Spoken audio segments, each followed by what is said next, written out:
Ég ætla að segja þér hvað þú græðir á því að bóka ferðalagið þitt með sumarferðum.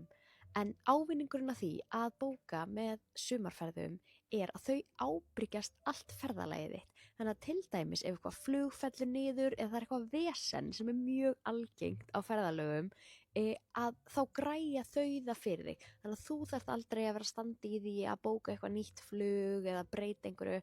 Þetta er allt eitthvað sem að þau ábyrgjast og þau koma þér á leiðarenda og það kostar þig aldrei neitt aukalega ef það er eitthvað vesen. Og þegar maður er að bóka langt ferðalag að þá er þetta sérstaklega mikilvægt að því að þá má svo rosalega lítið fara úrskeiðis til þess að allt klúrist. Og af því að þau eru ábyrg fyrir öllu ferðalaginu þínu að þá vinna þau bara með aðilum sem að þau treysta að geta gefið þér góða þjónustu, bara með flugfélögum sem að þau treysta og bara með hótelum sem að þau treysta. Þannig að þegar þú bókar með sumarferðum að þá ertu að fara í frí, en ef þú bókar sjálfur að þá ertu að kaupa þér vesen.